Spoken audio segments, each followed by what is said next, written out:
दुप्पट कर्ज आणि लायबिलिटीज आहे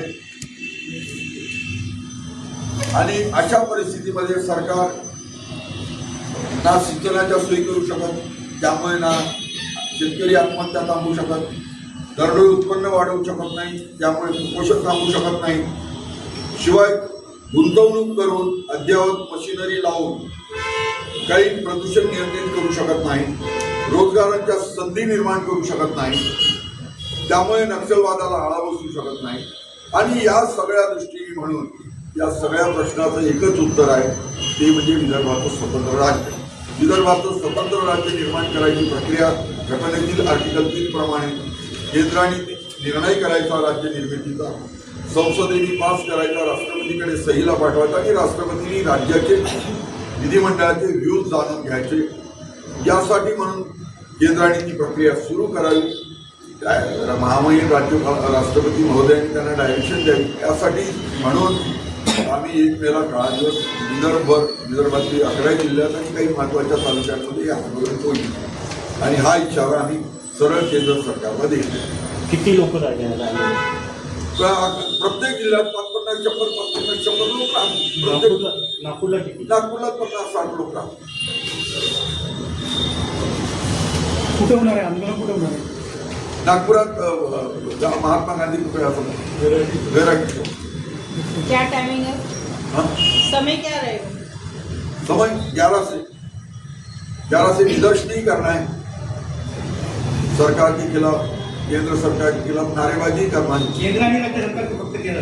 केंद्र सरकार जे सरकारला अधिकार डॉक्टरला सोडून कंपाऊंडरला देखील मागेल. त्या संबंध काय निवेदन वगैरे कुणाला देणार आहात की? निवेदन नाही. आमच्या आंदोलनाचे विषय आम्ही संपूर्ण जिल्हाधिकारी, कमिशनर, ज्या तालुक्यात तहसीलदार किंवा एलडीओ यांच्या बाबतीत इकडे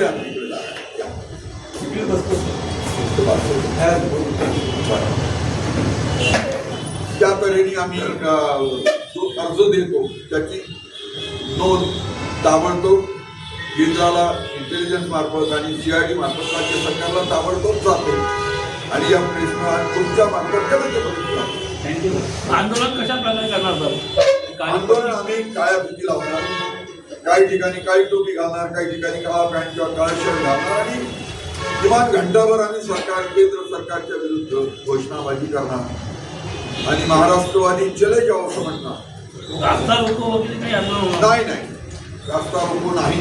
हे प्रतिमात्मक आंदोलन केंद्राला इशारा देण्यासाठी आहे. कारण मिशन 2027 अंतर्गत आम्हाला सगळं जनजागरण करायचं. ठीक आहे.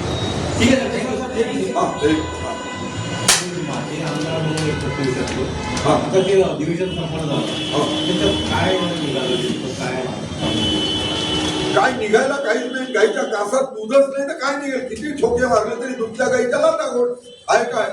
या राज्याचं उत्पन्न अर्थसंकल्पाची कॉपी आहे माझ्याजवळ. मी आपल्याला दाखवून देतो की काय कुठे आपण म्हणजे जहा हाती डुबरावर पकडी दुसरी अशी सगळी अवस्था आहे राज्याची. हे प्रिय देवेंद्र फडणवीस साहेबांचं भाषण. 16,099 कोटी राज्य सरकारला वर्षभराच्या खर्चासाठी लागणारे 6,56,451 कोटी.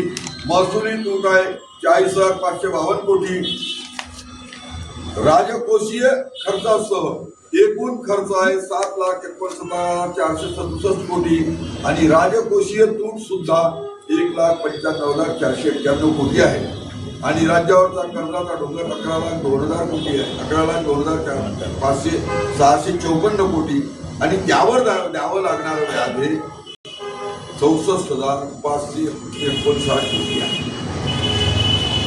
आणि जी म्हणून राज्य सरकारवर देणी आहे 31 मार्चपर्यंत 95,732 कोटी होती, ती आता 96,400 कोटी झाली आहे. म्हणजे कॉन्ट्रॅक्टरांचं जे देणं आहे सगळ्याचं ते वाढलं आहे, कमी नाही. 95,732 कोटी तर 31 कोटी नाही झालं, उलट ते 96,400 कोटी झालं असं चित्र आहे.